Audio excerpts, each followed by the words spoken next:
Upselling. अगर ये 5 चीज़ें आपने अपनी शॉप पे कर ली ना तो आपकी सेल 10 गुना हो जाएगी। ना हो तो ये वीडियो मेरा देख लेना, अनसब्सक्राइब कर देना, एक निगेटिव कमेंट करके चले जाना। जय हिंद दोस्तों। तो शायद आप मेरा पुराना वीडियो देख के आए हों या कुछ लोग डायरेक्ट भी इस वीडियो पे आए होंगे, तो बहुत ही इंपॉर्टेंट बात आज बताने जा रहा हूँ कि अपनी दुकान की सेल को हम 10 गुना कैसे करें। देखिए, आज के जो वीडियो का टॉपिक है उसमें हम कई पॉइंट क्लियर करेंगे। सबसे पॉइंट के नाम हम बता दें जो कि इम्प्लीमेंट करते हैं हम अपने शोरूम्स पे। ठीक है, तो वही चीज़ हम आपसे डिस्कस करेंगे कि कहते नहीं, नीम हकीम खतराए जान। राय उनसे लो जो ऑलरेडी किसी चीज़ में हो, उससे ना लो जो सिर्फ राय दे रहे हो। कोई राय देने वालों की कमी नहीं है आजकल। तो हम राय वो देते हैं जो खुद हम इम्प्लीमेंट करते हैं अपनी टीम को मोटिवेट करने के लिए, अपनी टीम को डेली बेसिस पे जो ब्रीफ करते हैं या हमारे जो मैनेजर्स हैं वो ब्रीफ करते हैं, वही चीज़ हम आपको बताएंगे। क्यों? क्योंकि हम पिछले 8 साल से इमिटेशन ज्वेलरी के बिजनेस में हैं और आप समझ चुके होंगे कि 8 साल से अगर हैं तो जाहिर सी बात है कुछ कमा रहे हैं, तभी 8 साल से लगे हैं, वरना आजकल तो लोग 6 महीने में ही शट डाउन करके भाग जाते हैं।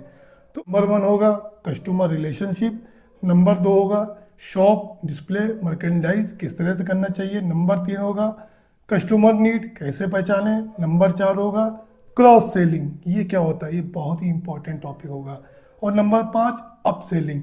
अगर ये 5 चीज़ें आपने अपनी शॉप पे कर ली ना तो आपकी सेल 10 गुना हो जाएगी। ना हो तो ये वीडियो मेरा देख लेना, अनसब्सक्राइब कर देना, एक निगेटिव कमेंट करके चले जाना। तो चलिए सबसे पहले हम बात करते हैं कस्टमर रिलेशनशिप की। तो एक प्रैक्टिकल चीज़ मैं बताने जा रहा हूँ कि आप भी अगर शॉप ओनर हो तो आप भी कहीं बैठे होगे मार्केट में, तो उस मार्केट को आप घूमते होगे तो कहीं आप देखते होगे कि कुछ दुकानें ऐसी होती हैं जहाँ परमानेंट कस्टमर बने रहते हैं। तो एक दिमाग में आता है यार इसके यहाँ तो बड़ी भीड़ रहती है यार, हमारे यहाँ भी आती है लेकिन इतनी नहीं आती। तो क्यों आती है? कभी सोचा आपने? भाई वो कस्टमर रिलेशनशिप की वजह से आती है। एक एग्जांपल के तौर पे मैं बता रहा हूँ कि आप अगर कहीं किसी रेस्टोरेंट में खाना खाने गए होगे तो उस रेस्टोरेंट में क्या चीज़ आप देखते हो? एक तो क्वालिटी देखते हो, खाने की क्वालिटी, नंबर 2 वहाँ का बिहेवियर, वहाँ के स्टाफ का बिहेवियर। अगर इन 2 चीज़ में से एक भी चीज़ ख़राब हो गई ना तो आप दोबारा उस जगह कभी नहीं जाओगे। इसीलिए क्वालिटी के साथ आप क्वालिटी भले कितनी बेचो, लेकिन अगर आपके स्टाफ के अंदर आपके अंदर लाइटनेस नहीं है तो आप एक अच्छे बिजनेसमैन नहीं हो। अगर हम बात करें बड़े बड़े ब्रांड्स की, क्योंकि हम ब्रांड्स वालों के साथ भी बैठते हैं ना, जैसे जॉकी अंडरगारमेंट्स हो गया, लेकॉस्ट हो गया, गैंट हो गया, टॉमी हिलफिगर हो गया, सीकेजे होगा, भाई इनके स्टाफ को डेली ब्रीफ किया जाता है कि भले आपकी दुकान के अंदर, आपके शोरूम के अंदर एक गंदा कपड़ा चप्पल पहना हुआ भी कस्टमर अगर आ जाए ना, आपको उससे भी प्यार से ही बात करनी है।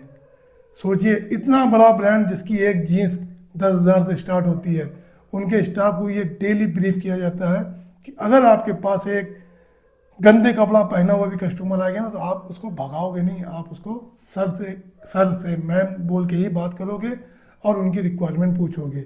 आप उनको कपड़ों से जज ना करो कि ये लेने लायक है कि नहीं है। अगर आप कपड़ों से जज कर रहे हो ना तो आप एक अच्छे बिजनेसमैन नहीं हो। हमारे शोरूम पे तो भाई कई बार ऐसा हुआ है ना कि ऐसे ऐसे लोग 10-10 हज़ार रुपये का माल ले गए ना, जिनसे हमारे स्टाफ को उम्मीद नहीं थी कि वो एक अंगूठी भी लेंगे। तो कपड़ों से कभी जज ना करना अपने कस्टमर को, रिस्पेक्ट सबको देना। आज आप रिस्पेक्ट दोगे ना, वो आपके लिए वर्ड ऑफ माउथ मार्केटिंग बन जाती है। एक एग्जांपल मैं अपनी दुकान का बता रहा हूँ। एक बार हमारे शोरूम पे एक महिला ही बच्चे को गोद में लिए हुए थी, गरीब थी बहुत। तो ईद का समय था, तो स्टाफ का मतलब उस समय हम विजिट करने गए हुए थे दुकान पे। तो बेचारी आई, वो देख रही थी सामान। तो मैंने अच्छा मेरे स्टाफ की क्वालिटी है कि जो भी जाता है तुरंत आइए दीदी, आइए बहन, जो भी है तुरंत रिस्पेक्ट देनी है, इनवाइट करना है। ये ना सोचो बैठ के कि खुद कुछ पूछे तो हम जवाब दें, यही रिलेशनशिप है। आपके पास वो आए तुरंत कूद पड़ो उसके लिए, ले या ना ले वो सेकेंडरी मैटर है, आपको तुरंत रिस्पेक्ट देनी थी। जब उससे पूछा तो उसने रेट वगैरह पूछा, तो एक अंगूठी थी बटरफ्लाई, बहुत ट्रेंड कर रही थी हमारी, तो उसने बोला 250 की है। तो बेचारी वो मुस्कुराई कि नहीं भैया बहुत महंगी है। तो स्टाफ को पता है कि भैया क्या चाहते हैं, तो मैंने उनसे बोला कि अगर कोई गरीब कस्टमर आए तो कुछ ना करना, तो उसको भाई अपने परचेस रेट पे ही उठा के दे देना, लौटाना नहीं यार कभी। क्यों? पैसों के साथ साथ कभी कभी दुआ भी लिया करो। तो भाई हमने उसको बुलाया वापस कि कितना दे पाओगे आप, तो उसने कहा 150 रुपये ले लो। लिटरली मैंने उसको 100 रुपये 50 रुपये कम करके 100 रुपये, क्योंकि वो अंगूठी हमें 100 रुपये की खरीद पड़ी थी, मैंने दे दी। क्योंकि कभी कभी दक्षिणा भी करनी चाहिए। आप सोचो फ्री में भी दे सकते हो, तो भाई फ्री में अगर हम एक बार दे देंगे तो एक वर्ड ऑफ माउथ ये भी पहुंच जाएगा कि आप वहाँ चले जाओ, वहाँ फ्री में मिल जाए, तो एक लाइन लग जाएगी, तो फ्री में नहीं देते हम। तो हुआ क्या, उसका रिजल्ट पता है क्या निकला? तो भाई वो जो औरत थी ना, एक बहुत बड़े घराने में नौकरानी का काम करती थी। उसने जाके ये बात उनको बताई। 3 या 4 दिन बीते होंगे, वो नौकरानी अपनी मालकिन के साथ आई। भाई उन्होंने इतना रिस्पेक्ट दिया हमारे स्टाफ को, इतना रिस्पेक्ट दिया, ईद का तोहफा तक लेके आई थी। उन्होंने हमारी स्टाफ को रिस्पेक्ट दिया। फिर उन्होंने उस, खैर वो नहीं पहनती थी इमिटेशन ज्वेलरी, उन्होंने बोला कि भाई हम इमिटेशन ज्वेलरी नहीं पहनते, हम ओरिजिनल ज्वेलरी पहनते हैं, गोल्ड ज्वेलरी जो भी है। खैर पैसे वाले लोग थे।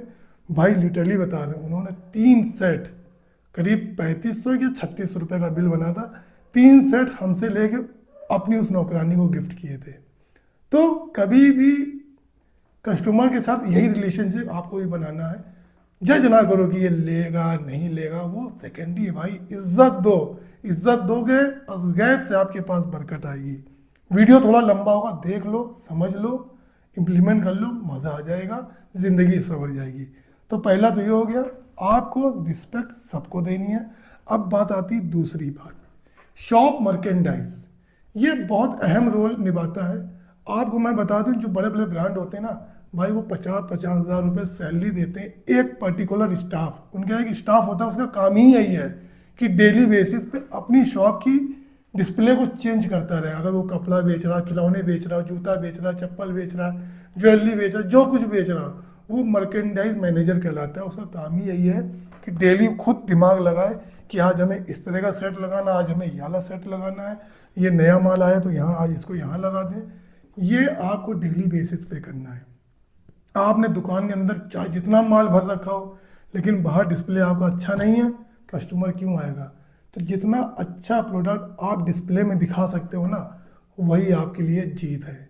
हमारी टीम का डेली का काम यही है, आज ये लगा है कल कोई और लगेगा। मतलब 10 से 15 डिस्प्ले हमारा डेली चेंज होता है, और जो नया माल आता है वो तो सबसे पहले लगाया जाता है। और जो ट्रेंडिंग माल है उसको तो एकदम टॉप पे रख देते हैं हम। आओ देखो, क्योंकि अक्सर होता है ना, लोग इंस्टाग्राम फेसबुक की ज्वेलरी देख के आते हैं, सबसे ऊपर लगा हुआ है। नीता अंबानी सेट चला था, सबसे ऊपर लगा दिया था। चांद बाली हिट हुआ था, सबसे ऊपर लगा दिया था। आओ देखो, समझ जाता है कस्टमर के, अगर उनके पास ये है तो उनके पास सब कुछ होगा। ट्रेंडिंग आइटम, इस पर आपको थोड़ा फोकस करना, थोड़ा नहीं मैक्सिमम फोकस करना है। और आपकी दुकान दूर से दिखनी चाहिए कि आप बेच क्या रहे हो। तो कम से कम एक ग्लो साइन आपकी दुकान पे ज़रूर होना चाहिए। इसमें आप कंजूसी ना करो। 1000 रुपये का भी बनता है, 2000 का भी बनता है, 10,000 का भी बनता है, 1 लाख का भी बनता है। आपकी बजट के हिसाब से कैसा आपको बनाना है। लिड ब्रांडिंग वाला हो तो बेहतर है, जिसमें लाइट जलती हो, क्योंकि इसका डिस्प्ले दूर से दिखता है। तो दूर से दिखने लायक ग्लो साइन ज़रूर होना चाहिए, उसमें क्लियरली मेंशन हो चाहिए आप बेच क्या रहे हो। तो ये 2 चीज़ों पे आपको फोकस करना है, एक तो डिस्प्ले पे और अपने ग्लो साइन पे या अपनी दुकान की होर्डिंग पे। Number 3, customer need. कस्टमर आपके पास आया, कपड़े बेच रहे हो, कुछ भी बेच रहे हो, कस्टमर की, ठीक है कस्टमर को पसंद नहीं है, आप उनकी नीड पूछो कि आपकी ज़रूरत क्या है, आप क्या लेना चाहती हो, क्या आप रेगुलर पहनती हो। भाई उनके हिसाब से अगर आप एक रिटेलर हो अच्छे, तो आपके साथ साथ क्या होलसेलर बंधे हुए हैं, तो आप बोल दो 2 दिन बाद आप 3 दिन बाद आपको ये आइटम हम ला के दे देंगे, आप मंगवा लो, ऑनलाइन ऑर्डर कर दो। ठीक है 5000 से नीचे का ऑर्डर नहीं मिलेगा, लेकिन आपको पता है ना कि कस्टमर की नीड ये है, मार्केट में इसका मतलब ये ट्रेंड कर रहा है। ये अब एक नीड के ऊपर ना जाइए, कम से कम 2-3 लोगों की राय लेना, 2-3 कस्टमर की नीड अगर कॉमन दिख गई, फटाक से वो माल मंगवा के रख लो भाई, वो बिकना ही बिकना है आपका। Number 4, cross selling. ये बहुत इंपॉर्टेंट चीज़ है। क्रॉस सेलिंग क्या है पता है? हमने अपनी टीम को बोला है हमारे पास सब कुछ है, हमारे पास सब कुछ है। कोई कस्टमर आया, उसने बोला कि भाई मुझे एक ब्लू कलर का सेट चाहिए इस डिज़ाइन पे, वो लेके आती हैं। मतलब maximum customer design Instagram Facebook से लेके आती हैं, वो दिखाती हैं फ़ोटो। भाई ज्वेलरी की गहराई, ज्वेलरी का हर चीज़ की, चाहे ज्वेलरी हो, खिलौना हो, कपड़ा हो, इनकी गहराई इतनी है ना कि आप लाखों रुपए भी लगा दोगे ना तो आप वैरायटी पूरी नहीं कर पाओगे। तो वो बस फ़ोटो दिखाती है, हमारे स्टाफ को पता है इसको कन्वर्ट कैसे करना है। कहता दीदी ये तो नहीं है, आपको बोलना क्या है, आप इससे अच्छा है हमारे पास, आप लो या ना लो देख लो। यहाँ होता है, इसको बोलते हैं क्रॉस सेलिंग। पकड़ो, जो उसकी नीड है उसको छोड़ दो। आप क्रॉस नीड तो नोट कर लिया आपने, आप क्रॉस बेचो कि चलिए आपको ये किनारे देखते हैं, आप हमारे आइटम देखो, दिखाना शुरू करो फटाफट फटाफट, ये देखिए ये देखिए। भाई अगर वो महिला होगी ना या पुरुष होगा, आप जो चीज़ें दिखाना शुरू करोगे ना 100% उनको कुछ ना कुछ पसंद आ जाएगा। भले आपको एक छोटा आर्टिकल पसंद आए, क्योंकि यहाँ वो आपका बिहेवियर भी देखती है।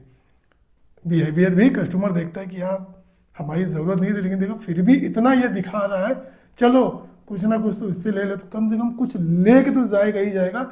लेकिन हमारे शोरूम में भाई जब हम शोरूम पे दिखाना शुरू करते हैं ना, तो कुछ नहीं बहुत कुछ लोग लेके चले जाते हैं, बहुत कुछ। अब क्रॉस सेलिंग आपको समझ में आ गई। कभी भी मना ना करो कि अंदर बैठे बैठे इंतजार करो कि जो हमारे पास है अगर उसकी रिक्वायरमेंट आएगी तभी हम बोलेंगे हाँ। कभी भी ऐसा ना करना। कस्टमर की नीड खुद फुलफिल करो, वो क्या लेके आ रहा है उसको छोड़ दो, आप क्या बेच रहे हो वो उसको आप दिखाओ। जिस दिन आपने ये करना शुरू कर दिया ना, आपकी सेल बढ़ जाएगी। और 5 अप सेलिंग। ये अप सेलिंग क्या होती है भाई? कस्टमर आपके पास आया, चलो अब हम कॉन्सेप्ट चेंज करते हैं। कस्टमर आपके पास आया, एक सूट लेने आया, ठीक है, आप लेडी सूट का काम करते हो, लेडी सूट का काम कर रहे हो, आपके पास एक सूट लेने आया, ले लिया उसने। अब आपको अप सेलिंग करनी है। अप सेलिंग कैसे करना है? दीदी 1 मिनट रुकिए, अभी विंटर आ गया ना, विंटर का बहुत ज़बरदस्त कलेक्शन आया हमारे पास, देखेंगे आप? ना लीजिएगा, ये तो आपका हो गया, चलिए हटाइए, ये देखिए ये देखिए। भाई लिटरली बता रहा हूँ, हमारे शोरूम पे हम कई अपने स्टाफ को हम तो इनाम देते हैं, उनको बोला है कि अब सेलिंग में जितना ज़्यादा कर दोगे ना उसका अलग से इंसेंटिव देंगे हम। तो ये हमारे स्टाफ को पता है कि क्या करना है। भले वो नेकलेस लेने आया था, बेच दिया। दीदी 1 मिनट, इस नेकलेस की मिलती जुलती रिंग दिखा था, आपको मज़ा आ जाएगा आपको। अच्छा दिखाओ, नहीं भी माने दिखाओ। अच्छा दिखाना जब शुरू करता है ना, ये देखिए दीदी एकदम डिट्टो मैच कर रही है, मज़ा आ जाएगा, बहुत खूबसूरत लगी आपकी उंगली पे, तारीफ के पुल बांध दो। भाई नेकलेस के साथ अंगूठी, दीदी 1 मिनट, इसके साथ एक टीका लगा लोगे ना, बहुत 4 चांद लग जाएंगे। टीका मैचिंग का दे दिया। दीदी ब्रेसलेट भी ले लो। मतलब ऐसे करते करते भाई पूरा कॉम्बो बना के हमारा सेट स्टाफ बेच देता है, और ज़बरदस्त हम सेल करते हैं। यही अब सेलिंग आप भी करो। कोई भी खिलौने बेच रहे हो, बच्चों के कपड़े बेच रहे हो, कपड़ों के साथ क्या एसेसरीज बेचना शुरू कर दो। एक बच्चे की ड्रेस ली, दीदी 1 मिनट, ये ली एसेसरीज, हेयर बैंड देख लो, क्लिप देख लो, कांटा देख लो, एक पट्टी देख लो, ये देख लो। भाई अब सेलिंग इसी को कहते हैं। यहाँ आपका 1000 का बिल बनना है ना, वहाँ आपका 2000 का बन जाएगा। इसको बोलते हैं अप सेलिंग। तो ये जो पॉइंट मैंने बोले ना, ये इम्प्लीमेंट करके देखो भाई, 100% आपकी दुकान चल उठेगी। कभी भी घमंड में ना बैठा करो, टेंशन में ना बैठा करो। टेंशन सिर्फ आपको डिग्रोथ में ले जाएगी, कभी भी ग्रोथ में नहीं ले जाएगी। भगवान ने आपको दिमाग दिया है, अगर आपका शरीर अच्छा है तो सबसे बड़ी चीज़ आपके पास सही है, उसका यूज़ करो। हमारी टेक्नोलॉजी, हमारी ये रणनीति आप भी इम्प्लीमेंट करो। ना मज़ा आए तो मुझे बताना। आज की वीडियो में इतना ही, फिर मिलते हैं अगली वीडियो में कुछ नए टॉपिक के साथ। अगर ये टॉपिक पसंद आया हो तो कमेंट में कुछ ना कुछ लिख के चले जाना। आज के लिए इतना ही, फिर मिलते हैं अगली वीडियो में। तब तक के लिए दोस्तों, जय हिंद।